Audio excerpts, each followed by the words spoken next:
For Pledge of Allegiance. I pledge allegiance to the flag of the United States of America and to the republic for which it stands, one nation, under God, indivisible, with liberty and justice for all. I'll do a roll call to my right. James Ramel. Andrew Greenwood. Okay. Council business. Okay. Okay. Benefits renewal. Apex, you want to go ahead and introduce yourself?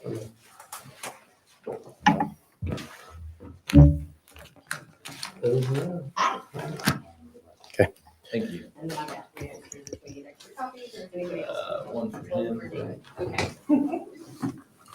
Oh, good evening, council. Thank you for having us. I'm Mark Goodpass with Apex Benefits. I'm an advisor there. I'm here with my workmates, Tom Schweistel, also an advisor, and Christy Wilkerson, who's the account executive assigned to this account. We recently won this account as a benefits broker. We're going to take a little time tonight, if we could, try to answer any questions you have relative to this renewal. So I think Christy has distributed copies for you to look at. So if you want to take a few minutes, to walk through that, please. Sure. You see that? Apparently we print them for very small people. print there. Yeah. On that medical page, you'll see your current renewal. We went back to them and negotiated a better renewal. Brought it down to a 10% increase over the current renewal rates. And Which originally came in at over 21%. Yeah. got it down from almost 22 to down to 10. No changes to the plans. Everything stays the same. If we renewed with that plan, looked at an additional plan where the only thing that really changed doesn't affect anybody on the plan per se, but changing the spec deductible from 30,000 to 40,000, which doesn't produce a lot of savings up front, but it will throughout the course of a year. In looking through past claims history, there were a lot of the high cost claimants that hit that 30,000, came close to 30,000. So by raising that, then we reduce the risk of the number of high cost claimants throughout the year as a potential option for some additional cost savings, over the next few years. No changes to the benefits themselves. The plan itself would stay the same. The $1,500 deductible, 80% for the co-insurance. And then no changes at all to any of the additional benefits, dental, vision, basic life. Those are all either flat renewals or still in the middle of a plan year where they won't even go through renewal for another 2 or 3 years. The high level overview. Same carrier. Yeah, same carrier, same rates, no changes. My only question is, obviously everything's staying the same. Last year, same carrier, we went to a decrease and now we're up to an increase. Is there something in the market or what's the factor? Basically what we found, we looked through about the past 3 or 4 years worth of Cigna data that we had. And last year, what we discovered was there was a competitive quote that was provided by a different carrier that was taken back to Cigna. And there was initially, I believe, a 10 or 12% renewal increase last year that was absorbed because of the competitive quote. So this year, they're kind of making up for 2 years worth of renewal increases. They tend to favor and appease at one point, but anything that they try to give 1 year, they probably are going to try to take back the next year. Which it looked like they tried to do.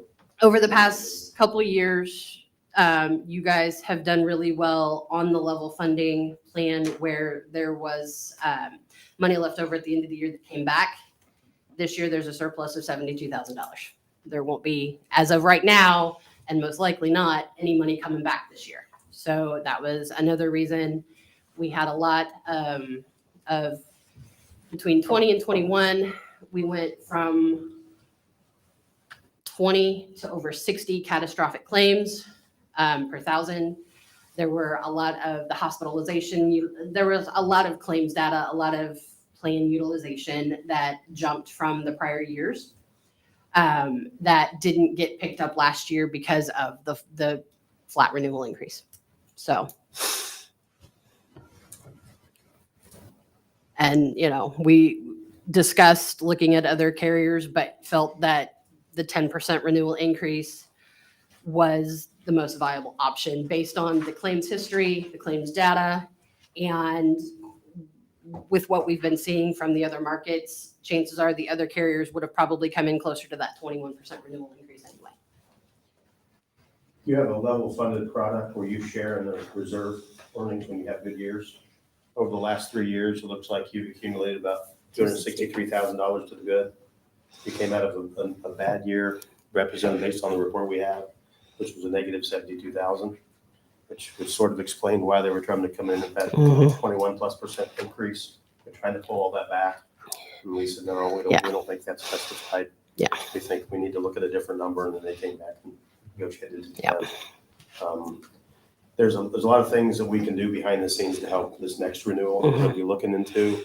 But some, as Christy mentioned, the catastrophic claims that we saw, there's a lot of people that use the emergency room. But, through proper education channels, we're probably going to be able to help that a lot. Very, very low utilization for preventative, for the wellness, for disease management, when they could have gone to primary care doctors or urgent care, they were using emergency rooms. So, you know, we definitely plan on having those open lines of communication with the monthly or quarterly reports, keeping an eye on things so that they, you know, as we get further into next year, and if we start to see things rise, we can kind of focus on those to bring those down. And the increasing of the spec deductible will also help with things like that, if that is something that, you know, makes sense. But, you know, we plan to do a lot of the educational pieces, making sure that the plans are being used and understood. And so that, you know, next year's renewal will come in more favorable. And then over, 3, 5, next 10 years, it will continue to see, the downward instead of the upward, or at least not a significant upward.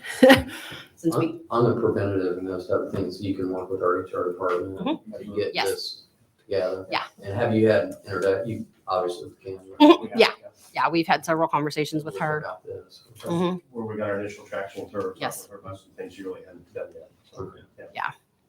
And keeping an eye on those reports and making sure that the plan's, understood, being utilized the right way, then a lot of these high cost claimants will come off the plan and not be factors for next year. Any other questions?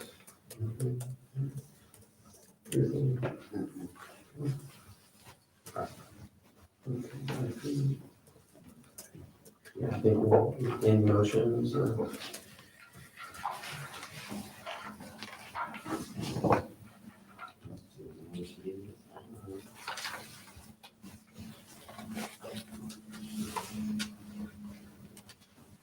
make a motion to approve the 2022 town employee benefits as presented by Apex. Have a motion, Mr. Greenwood. I'll second. Have a second, by Ms. Moore. All in favor, raise your right hand and say aye. Aye. Aye. None opposed? Okay, motion carries. Thanks for Thank you. the work and coming in. Thank you. I appreciate it. Thank you. Sure. Okay. We're gonna move on to Adam, if you want to go ahead. Full effective contribution.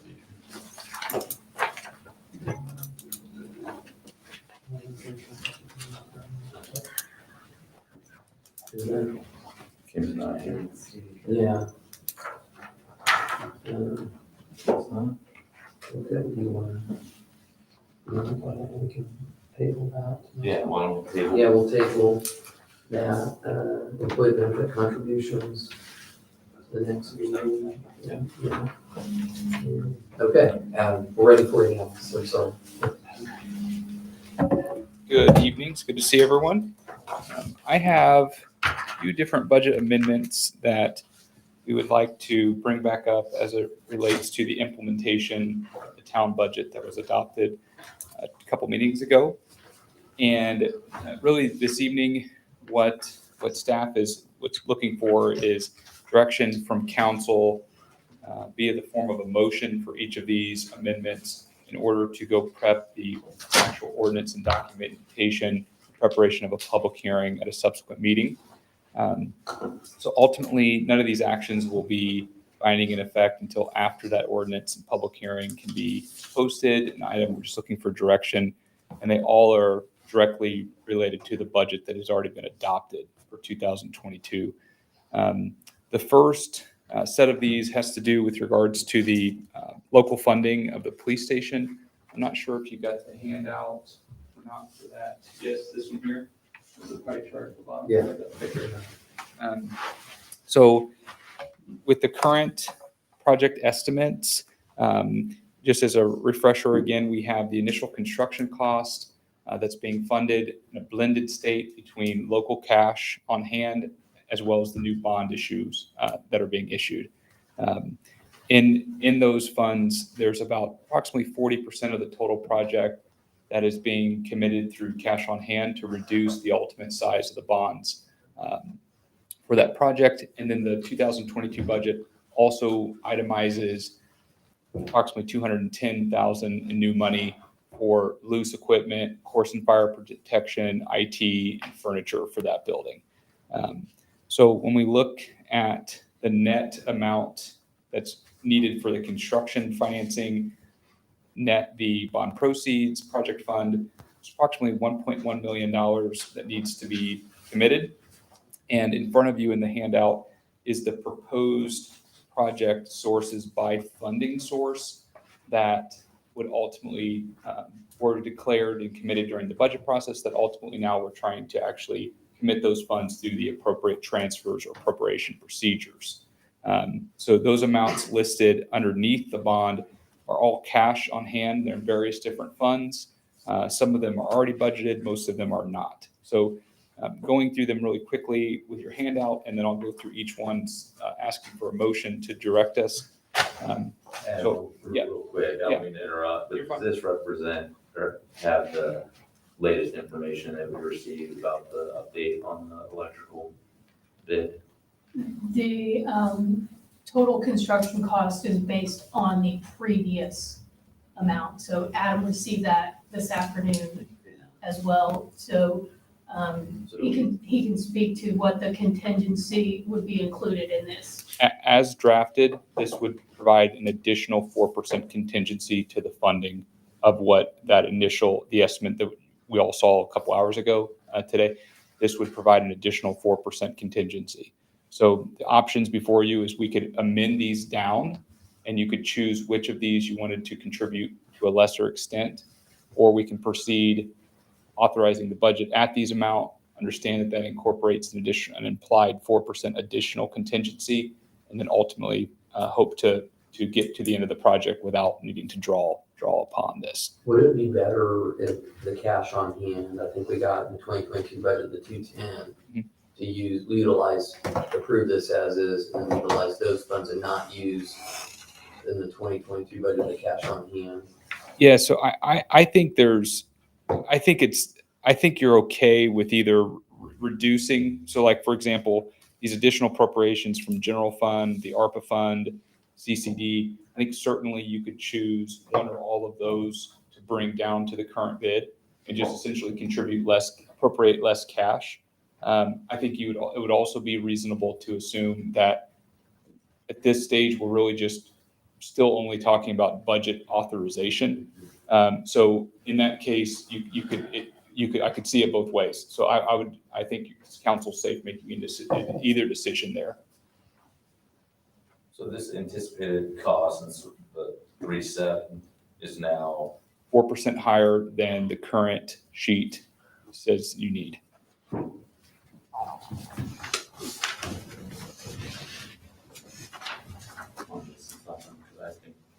my math isn't right then, because a $500,000 reduction would be way more than 4%. So I Yeah, so, so That didn't include, so that reduction in the bid also doesn't reflect the contingency, the insurance, all of those adjusted. So that 3.7, we're now at a 3.571 is the new as of this afternoon. A new number. As of this afternoon.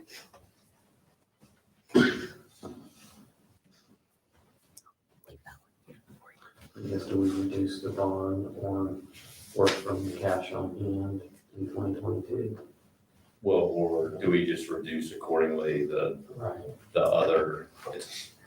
The bond is, in my opinion, the bond is the bond. Let's not mess with the bond, and then it'd be a lot, at this point in time, I think. Our attorneys in Baker Yeah. maybe kill us if we mess with that. I think it would slow down that process. That's why I shouldn't say that in a public meeting, it would slow down the process. If we use, like, we try and suggest it with the cash outlay in 2022. I mean, I would keep the cash outlays, and again, we're not approving it, as you Right. said, this is just authorization for a budget. I would rather reduce our, in the other contributions and appropriations Okay. accordingly. That would be my Divvy it opinion, between and the divvy it four. up between them evenly and say that roughly $200,000 or $160,000 is gonna be, In these same kind of prorated basis. yeah, Okay. that's what I would do. Uh, So whatever, do we need to do? Yep, Need so a I'll, motion to, I'll go through each one, and then what I won't be able to, I won't have right here the revised amounts that per, but I'll just, I'll just generally state the recommendation motion without an amount, and then we'll, in the ordinance draft, we'll compute that and then present that in the ordinance, okay? So they will be lesser than what you're seeing here. So there will be three separate ones because of the three different buckets of funds. So you have local funds coming from the general fund, from the American Rescue Plan Fund, and then from the Cumulative Capital Development Fund. So in each of those cases, you would be appropriating from cash to the capital outlay building account for each of those, with the amounts to be calculated and presented in the draft. So essentially, we just need a motion directing on, I don't know if you want an individual or an aggregate, but it'd be one for the general fund, one for the American Rescue Plan Fund, and then one for the Cumulative Capital Development Fund. Across the board, the same. so essentially, how about I'll make a motion appropriating from cash to various funds in order to facilitate the budget process for the police station. Is that Yep. encompass that? Okay. I have a motion by Mr. Greenwood.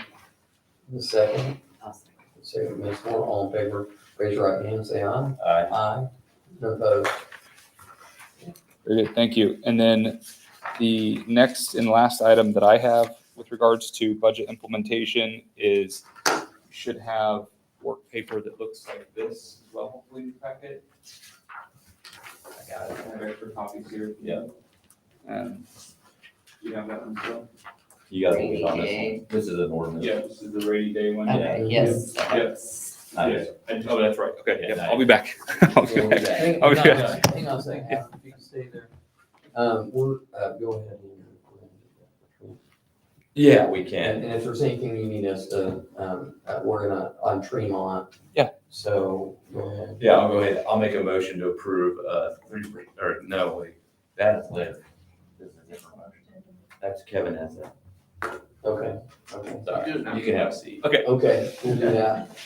I'll be back. Now, I'll make a motion to approve a 3% cost of living compensation adjustment for all utility and town employees and board members. I'll second. Have a motion, Mr. Graham, second, Ms. Moore. All in favor, raise your right hand, and say aye. Aye. None opposed?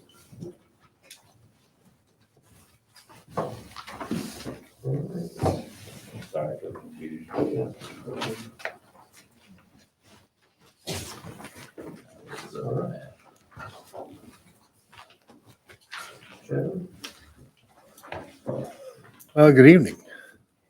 Today we have an introduction of ordinance 2021-23, which is amending the zoning map from I-1 to C3 General Commercial. This is located in the Fisher Commercial Park, so just south of Two Cent Road along State Road 135.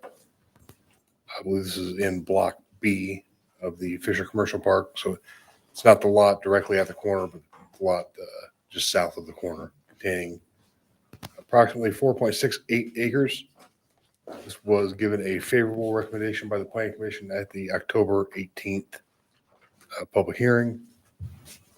Given the intro tonight, this will be scheduled for a first reading on November 23rd and a second reading at the December 14th regular meeting. We did receive some revised commitments this afternoon that captured some of the items in the ordinance, so you'll see a revised ordinance for the first reading.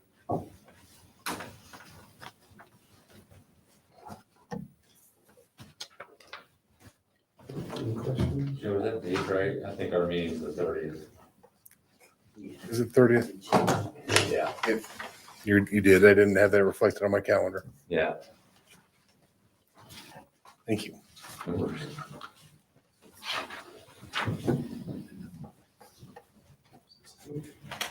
14th.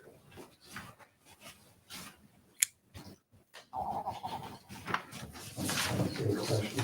Comments, or- Thank you. Thank you very much. Appreciate it. Okay. That's all we have for that. Minutes from the October 26th meeting.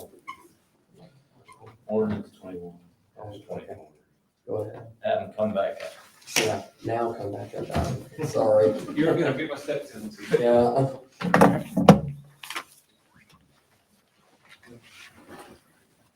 All right. So ordinance 2021-24 is the permanent transfer from general fund to rainy day. This is also related to the 2022 town budget implementation. Actually dates back, former meeting during the initial budget kickoff, there was a resolution 2021-10 and 2021-11 that were both passed that were more fiscal reserve type policies. And at that point in time, the council passed a 25% reserve policy, both for the general fund and then one for the town at large. And those calculation methodologies were based on the adopted budgets for the incoming year for the general fund, their adopted budget times 25%, and then the town's total budget times 25% for the purposes of calculating what that balance should be for the general fund and then for the rainy day fund. So the work paper you have before you goes through those calculations for each of those. It looks at the actual fund balances as of October 31st of this year and compares those each to the respective adopted budget for each fund. So in this case, the 2022 general fund budget and then the town total 2022 budget. One asterisk on the total town budget, I did make a few adjustments based on some of the anticipated grant proceeds amount and one-time items. I just felt that it made sense to adjust that a little bit for those one-time items. The result then is in the original capital plan that was passed, the financial plan that was passed in the 2022 budget, contemplated a one-time $500,000 transfer initiated in 2021, followed by periodic $100,000 contributions moving forward. There is a state policy that says that you cannot move any more than 10% of the budget from general fund into rainy day. These meet those tests. So we do feel like it's within your ability to make that one-time transfer. Also, the use of these funds, once they're in reserve, are outlined in those reserve policies. So council has the ability to appropriate back, transfer back, as well as use these for emergencies in the future. So ultimately what we're doing is we're trying to normalize and get them both closer to that 25% ballpark or target, I should say.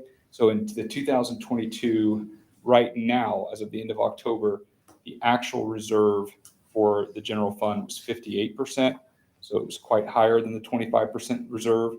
That's why we feel that 500,000 is available, as well as the additional appropriation is also fundable at that level. The 2022 budget calculates both the rainy day transfer as well as the police department capital outlay, and shows that the actual reserve coming down to 44% still over the 25%. Looking at rainy day, it's currently only at a 15% actual reserve. After this transfer, it jumps to about 23%. So still slightly under, but that's where those smaller $100,000 future transfers, you'll be well on pace to hitting that target as early as next year, and have that both of those targets met. And then we'll update this and monitor it each cycle going forward. So I'm here to answer any questions. Otherwise, I believe the ordinance is before you. Thank you. I think this is needed and should have been done a long time ago. Very good. Thank you. I'll make a motion to approve ordinance 2021-24, allowing for the permanent transfer of funds from the general to the rainy day fund. Motion by Mr. Greenwood, second by Ms. Moore. All in favor, raise your right hand. Say aye. Aye. None opposed.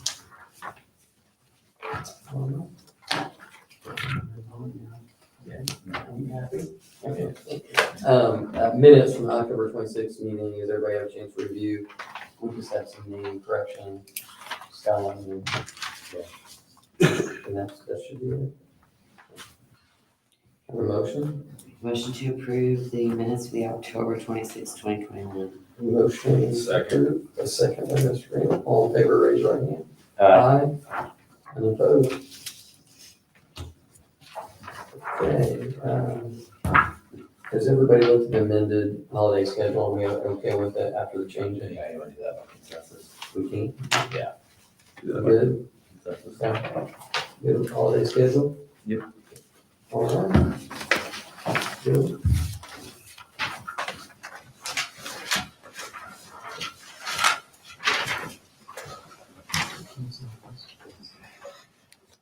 Good evening.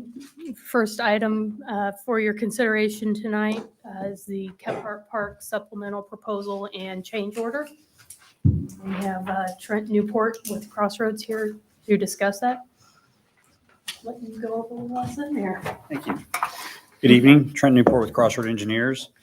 We were at the last council meeting and talked about our committee meeting that we had and adding some features to the park. And so this proposal is for doing that. I think we said at that meeting we didn't have time to get it at the meeting. I got it to Julie within the following week, and we've just had some correspondence back and forth on this just to make sure it's what we were all talking about. So basically this in the paragraph in the start kind of talks about the things that we added in there, but the phase one now includes the trail along 144 and Saddle Club, the north entrance and associated improvements to 144 in that area, phase one parking area, drainage, playground prep area, dual tennis and pickleball courts, shelters at the courts, and a stone path to the northeast property line. And then phase two will now include splash pad, restrooms, phase two parking area, drainage, a south entrance, and the additional associated improvements with 144. So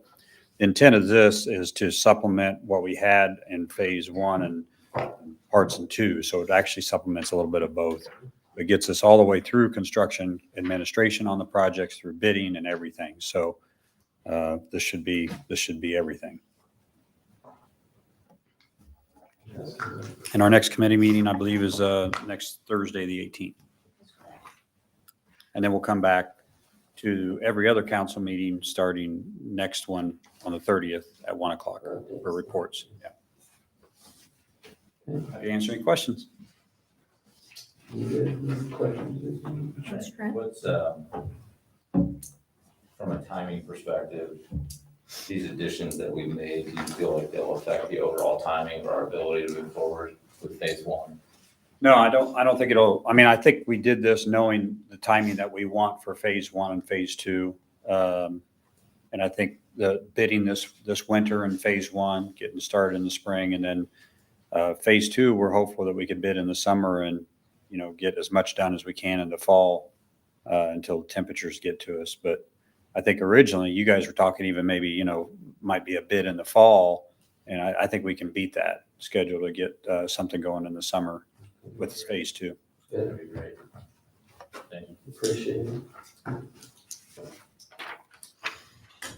Need a motion. Good.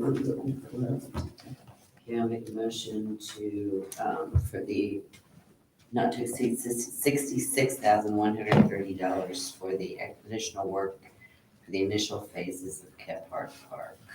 Motion by Ms. Moore, I'll second. second by Mr. Green. All in favor, raise your right hand. Say aye. Aye. Aye. None opposed. Thank you. Next, I have a professional services contract. This is with Jacoby Toombs and Lance. They do our commercial plan review. So this is a not to exceed for an annual contract.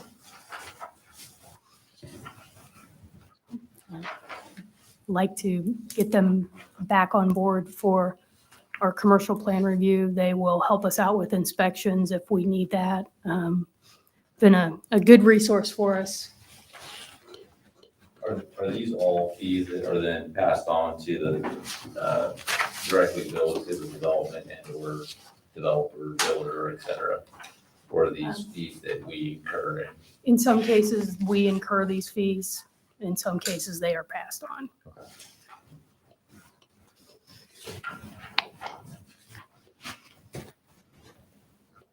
What's the not to exceed amount? I'm just not seeing it on one. 20,000. 20,000. 20,000.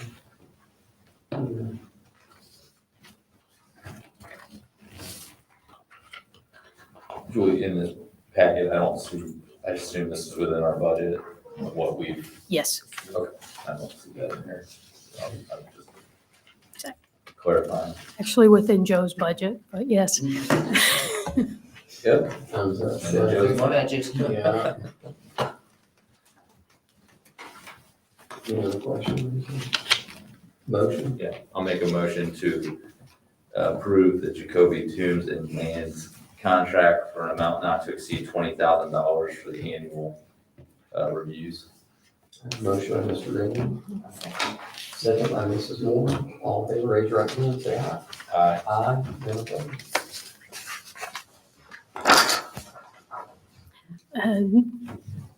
So if one item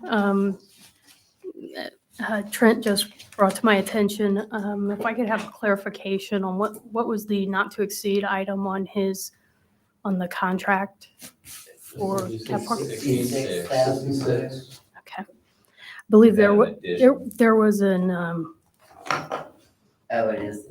I think. there was an error on your face sheet. Okay. It's really 130 something. It is actually, I thought we got a deal. I know. yeah.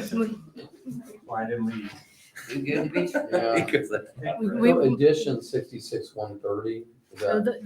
the total, the total fee for all of these services would be a not to exceed 142,130. 142, 130.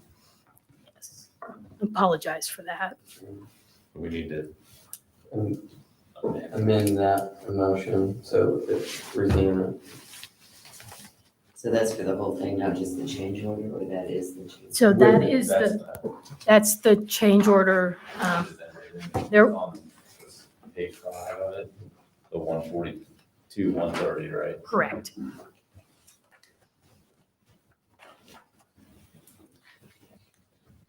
Okay. Where's the program right here? Yeah. What's that? 142, 130. Okay, back to work to be completed by Crossroads Engineers in Shrewsbury for the initial phases of Kephart Park in an amount not to exceed $142,130. Second. Got the motion and a second. All in favor, raise your right hand. Say aye. Aye. None opposed? Sure. Thank you. I apologize for the confusion. No problem. You're fired. Yeah. I had a motion like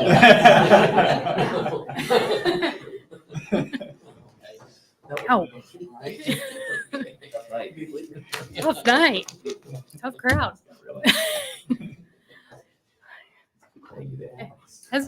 Hesitate to move forward here. So next item we have is the rebranding firm selection. The recommendation from the committee was to hire Chandler Finks.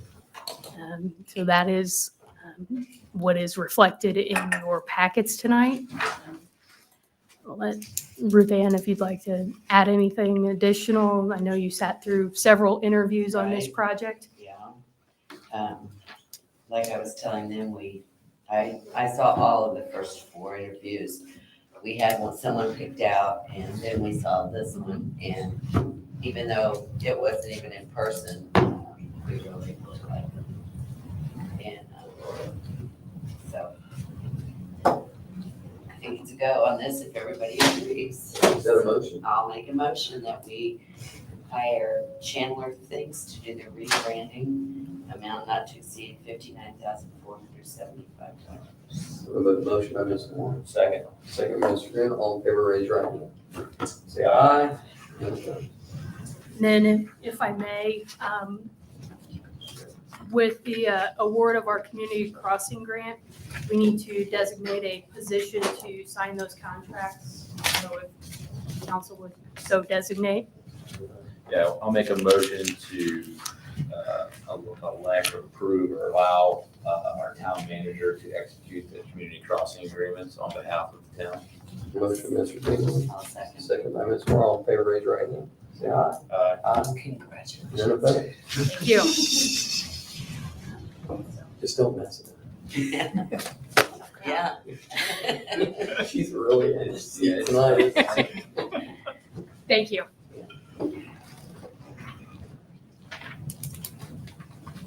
Mr. Jones.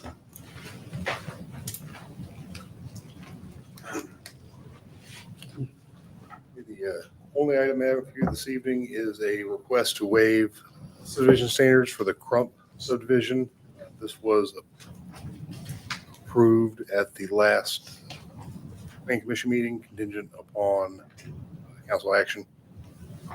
They are requesting a waiver of subdivision control ordinance, section 3-1D, which requires subdivisions connect to public sanitary, sewer, and water supply. And they're requesting a waiver of the construction standards, section 02504, which is in regard to adjacent roadway improvements. Also incorporates standard detail TR 11, which is the XL decel lanes, passing blisters, roadway reconstruction, as well as sidewalks. This is a 37-acre total piece of land, 1 4-acre lot subdivision along Travis Road. I believe Andrew's here representing. If you have any questions. And this is only for the 4-acre lot. So Correct. the 33 acres comes back, they'll have to go back through our whole process. Any additional subdivision of that remainder will require additional subdivision process, yes.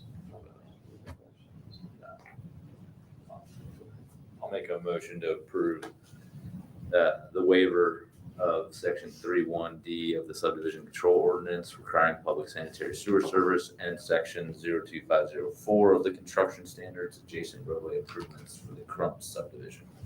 I have a motion, Mr. King. Can you repeat that motion? Sure, yeah. I have a second by Mrs. Moore. All in favor, raise your right hand. Say aye. Aye. None opposed. Thank you. Thanks, Joe. Appreciate it. Thank you very much. Thanks for coming in. Mr. Bertram, anything? I don't have anything.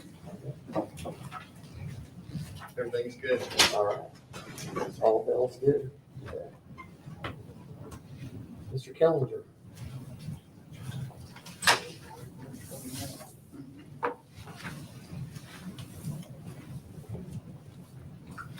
Good evening. First item on the agenda is to approve Siemens' proposal for water plant, our South Water Plant fire alarm testing and maintenance that would go through. This is a 5-year contract for total of 5 years is $14,881. This previously came to council a few meetings back. There was an error with the contract, so we're bringing that back for approval again. Make a motion to approve the 5-year agreement with Siemens for annual testing and inspections in an amount not to exceed $14,881 annually. Motion by Mr. Green, second by Ms. Moore. All in favor, raise your right hand, say aye. Aye. Aye. Thank you. None opposed. Next item is a Baldwin Street water main improvement 3-year maintenance bond, number 61241630.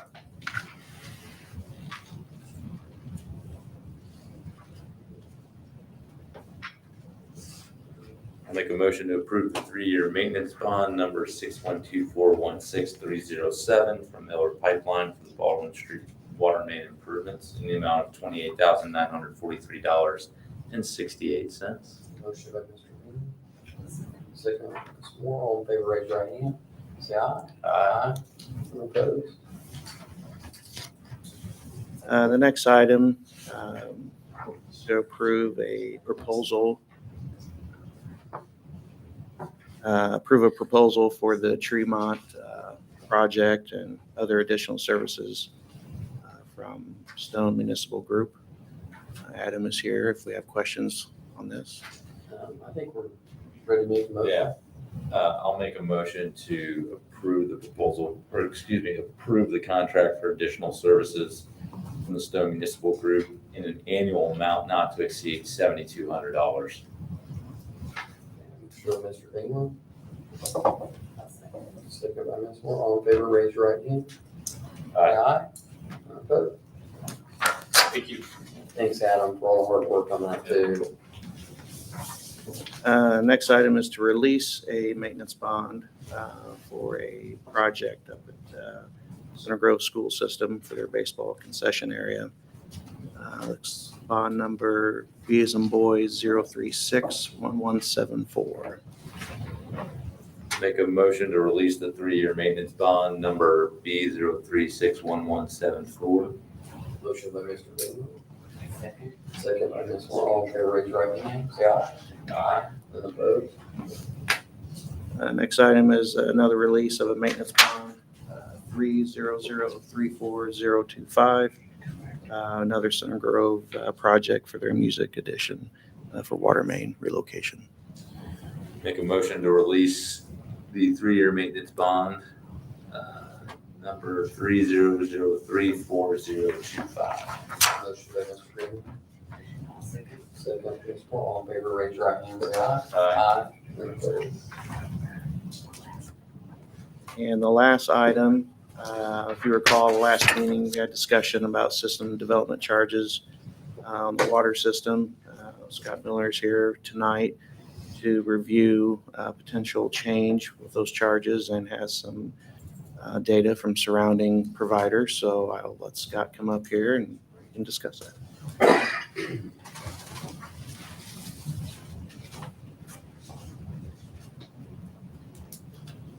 Thank you very much. Scott Miller with Baker Tilly. You should have in your packet the comparison schedule showing a variety of things. Actually, there's a lot of numbers on this page. First of all, we're showing it by meter size, the system development charge for the water utility. First column then is your present rate as it exists right now. The next column then shows the rates as they were adopted in the revised rate ordinance. And then the third column is kind of the revised numbers that we talked about last time with different equivalency factors. And then what happens if we use those different equivalency factors and adjust that base $2,900 for a 5/8 inch meter? What does that result in? And then it compares to your nearest closest competition with Indiana American and Citizens, and what they're charging in the vicinity.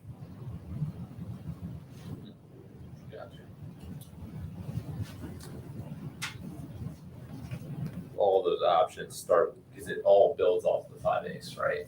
Everything builds off the 5/8 inch calculation, right? So we would, the possible options take that 2,900 and, scale it down all the way down to $1,000 Right. at different increments. So, in all of those cases, you would have some level of increase. And you would mitigate the impact to development by making that change. I think as we talked last time, I think if you want to amend downward, we don't need to go through the public hearing process. We just amend the ordinance. Kevin asked me an interesting question that I don't know the answer to in advance of the meeting, is if you wanted to do similar to what we did on the normal recurring rates and charges, a phase one and a phase two, and leave phase two at the now adopted amount, but kind of insert a lower phase one. Could you do that? And I, that's a little. Are you thinking like for a time period for the next 3 years, you have it at 1 and then it ramps up? Yeah. But right now, I guess one thing to point out is that the phase right now begins January 1, 2022, here in a couple months, and then 1 year later, January 1, 2023. So I think that's all we would have to work with right now, unless you went through the process to extend out a I farther think it period of makes time. sense on the 1,200 option and the 1,500 option, which is more in line with, the other companies. And the way the math works, the 1,200 option matches the rates for Citizens exactly. We're a lot smaller than Citizens, so I don't have a problem being a little bit more expensive than Citizens.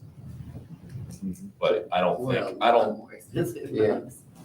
but I don't think that, if you start at this right two, I think that's too punitive of an increase of what we're at presently. When you're over 3 or 4 times what we presently charge for those larger meter sizes, and those larger meter sizes are what we're gonna see with commercial activity that we haven't seen in the past. In my opinion. Yeah, as we talked before, it's a balancing act. You want to be able to have growth pay for growth, have some money for future capacity improvements, but at the same time, not turn the growth away. Right, exactly. Probably be more up to 1,500. I mean, those are both publicly traded companies, correct? Or no, they're not. Citizens isn't. Citizens is. American is, but Citizens Right. isn't. But Citizens is a. For all intents and How big is purposes, Citizens was roughly the size of their revenue.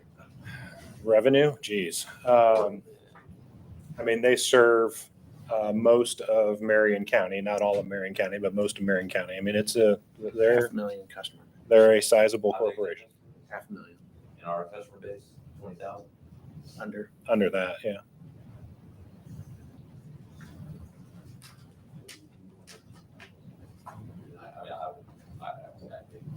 I think you said it accurately. It's the $1,200 or $1,500 option are the two that make the most sense. I think costs are not going down. When was the last time Citizens or Indian American, do you know, they amended these? I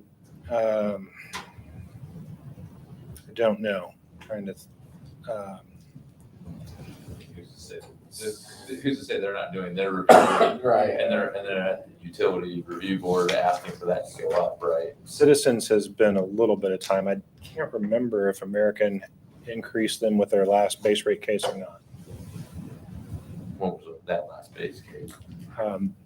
Year or so. Year or so. So that one's more recent, which is why it's probably more than Citizens, because Indian American, what's their, Kevin, or do you know how many customers they have? They have. They're across the whole state, so they have. Are they bigger than Citizens? When you consider, well, yes, in terms of both Indianapolis and nationwide, they have subsidiaries nationwide. But Indiana wise. But in Indiana, yeah, they are a little bit bigger than Citizens.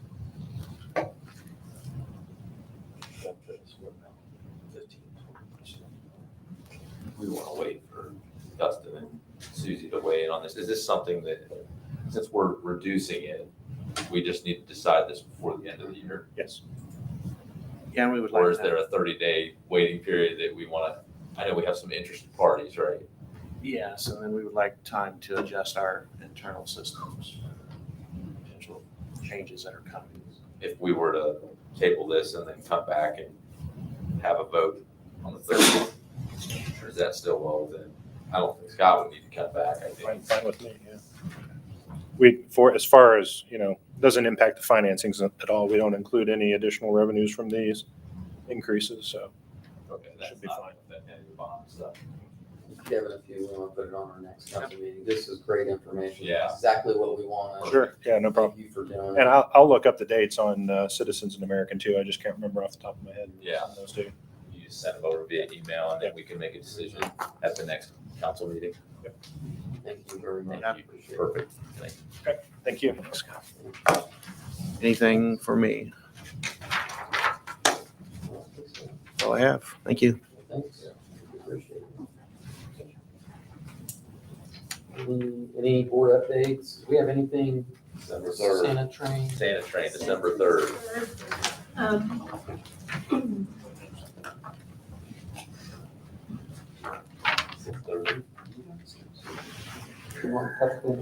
Yeah, the Christmas market and Santa train will be on the 3rd of December. And then information went out late today on from Morgan Insurance on the other insurance renewals. He is here tonight if you'd like to entertain that discussion, or we can table that until the next meeting when all the council members are here.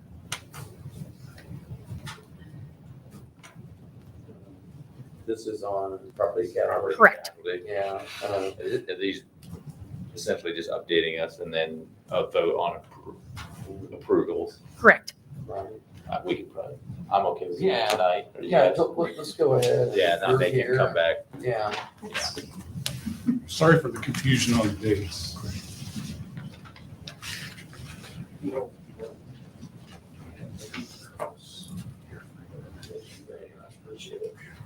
Thank you.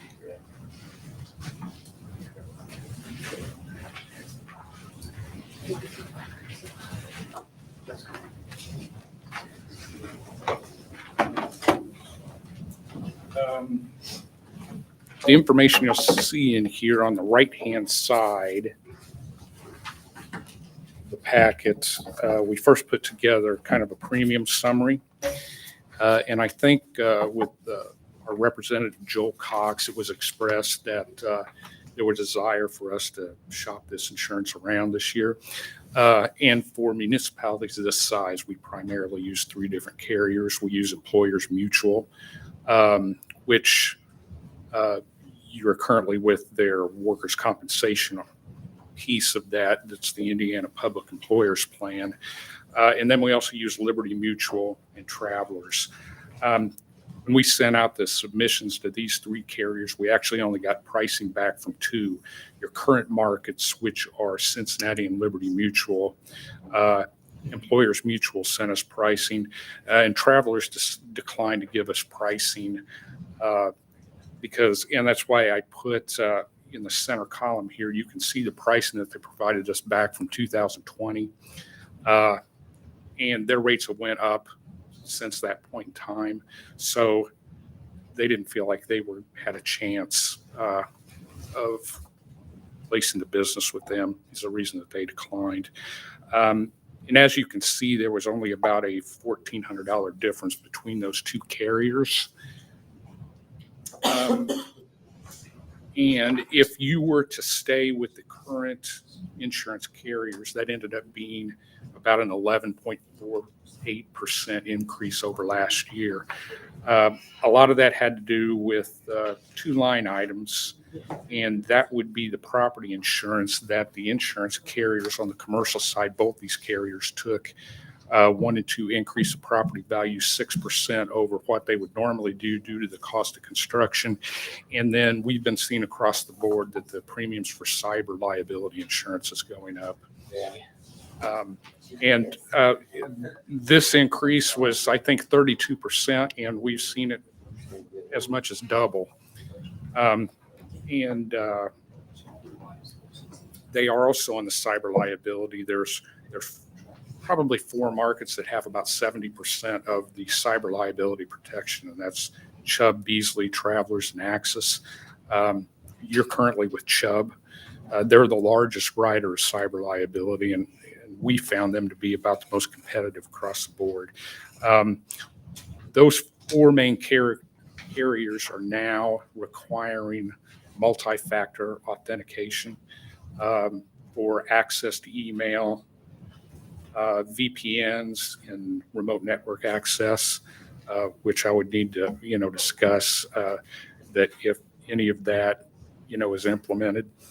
And it's also, they also will renew coverages with the intent to do that within a reasonable period of time. What's the reasonable period of time? Well, that's all negotiable. A lot of the stuff like the email, I don't know if you use Office 365, it is actually just a toggle that you click on, and then there's a one-time setup that, that it asks for a cell phone number to give you a 4-digit PIN. Yeah. I'm looking back there at our Okay. IT guy. It's in the works. I mean, it's something we've been moving towards anyway, and it's been, In this, So it shouldn't prevent us from entering into an agreement with an insurance carrier. Be 90 days away, 6 months. I would say 60 days away from. Okay. it would be Reasonable. in place. Yeah, that's more than reasonable. We've been running into this across the board, and it's become challenging. But they're, as time goes on, they're willing to work with us more and more on the length of time to implement that multi-factor authentication. So I'd mentioned that there was a $1,400 difference between those 2 quotes. The page behind the pricing is actually what we put together, which is a insurance coverage comparison. And if you'll notice, the light yellow highlighted items are items where there were discrepancies between the 2 quotes. It's usually difficult for us to get 2 different quotes that are the exact same coverages on an account this size. And if you'll notice, some of the advantages to Employers Mutual, which is not your current carrier, is they provided a larger amount of earthquake coverage. Your current carrier has a sublimit of $15 million. They had a little more business income and extra expense, which I don't, may not be as important to a municipality as it would to a retail sales organization. One of the main points that I think worked against Employers Mutual is currently you have employment practices liability, which is hiring and firing, misconduct, and that has a $5 million limit. And then we have your public officials professional liability, which is protection for the decision that you folks make, and that has its own $1 million limit of insurance. With that said, you also have umbrella liability of $5 million that extends over that. But where you have that $5 million and $1 million limit, this optional quote with Employers Mutual combines those under one coverage item with a $1 million occurrence and $2 million aggregate. So it's a substantial, I guess, decrease in coverage if a $5 million limit of insurance for employment practices is important to you. And it also goes from a $2,500 deductible for those claims to a $3,000 deductible. The other item is, while we had that while the alternative quote is $1,400 less, Employers Mutual applies a $1,000 property damage loss to liability losses. And you've had 2 of those in 2021. That would have resulted, one was a $1,400 claim and one was a $4,200 claim. So, if you would have had $2,000 additional insurance cost, I guess, if you would have had Employers Mutual during this past policy year, that I think shrinks the gap on the $1,400 difference in premium. But we do business with both these carriers and Travelers, and they're all good carriers. And really don't have that much of a preference for one over the other. I also in here, I think we have, what we have with your property insurance is it's all blanketed together on an agreed value basis that lumps all the property together. And what we do is we send the carriers a schedule of your property, and I've included one of those. It's a statement of property values that was on the left-hand side of the folder. And that's just a breakdown of the insured values on all your property that the carriers use to determine and lump the coverages under one limit of insurance. And that has a $5,000 deductible that was quoted with both those carriers. Are there any questions I could answer?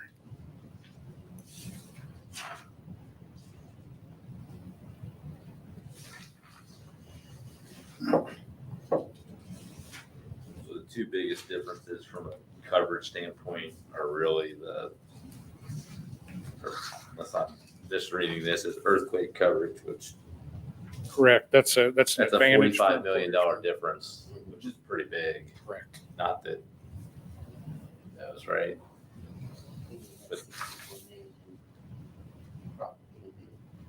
Yeah, Now, yeah, you will 164 notice that million. there's a difference in the total property, 164 million and 160.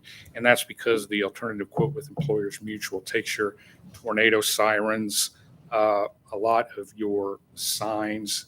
There's some miscellaneous property in the open that they pull that out and provide coverage under their proprietary form, CP 7121, is the reason that there is a difference in the total blanket limit of insurance. It's really the same coverage. Correct. It's just Gotcha. insured elsewhere. So it's the earthquake and then It's the earthquake, the $1,000 property damage deductible on the liability, and then the combining of the difference in whether you prefer separate higher limits for employment practices liability and your public officials liability, or if you're okay with the lower limit of insurance for that. Million right here, yeah. You got me on here. Yeah. I mean, So I don't know, employers, it depends on what our attorney's gonna charge us, whether or not we need 2 or 5.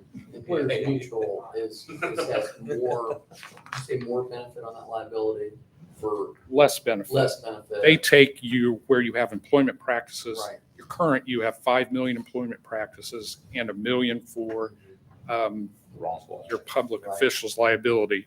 The alternative, Employers Mutual, brings those two individual coverage items under one and provides $1 million worth of coverage, whether, But less coverage to the Cincinnati. let's, And then the other is the liability coverage, sorry, not to cut you off, but basically that $1,000 deductible. it would have It- impacted So you. the savings, like if you look at this, the EMC would have been, you're saying, hey, it's You would have- $1,400 difference, but You would have, 2 cases that we would have saved. you would have paid $500 more with Employers Mutual. However, in 2019, or, I'm sorry, that's 2021. 2020, you only had one property damage claim, so you would have saved $500. So they're right down. Right. And you do business with both of them, so you. We do. You know, Have a better platform. What's your one easier. recommendation? Yeah, what's your? well, my recommendation, I've heard with other municipalities that if you were to get into a shared services agreement with another municipality, like sewer, septic, things like that, one of your closest municipalities is also with Liberty Mutual, and it could, if you were to entertain something with sewer treatment, it could potentially save some insurance coverage headaches because it would be with the same carrier. I understand. not to say that there would be problems if they're separate carrier, but it would be something that we would have to look closely at the coverages and make sure there weren't any gaps. Where if they're with the same company, there's no problem at all.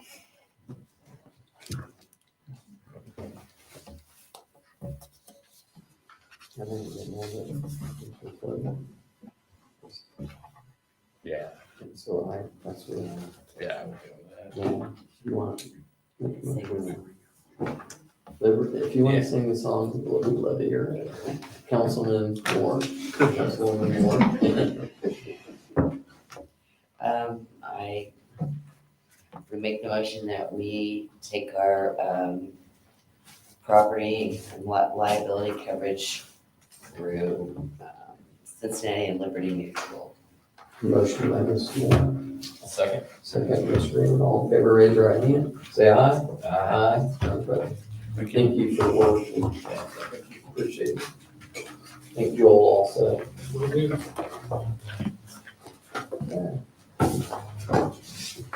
Anything else? Updates? Anything? Okay, Larry, you got 1 minute. David? I'll try to make this quick. Motion to adjourn.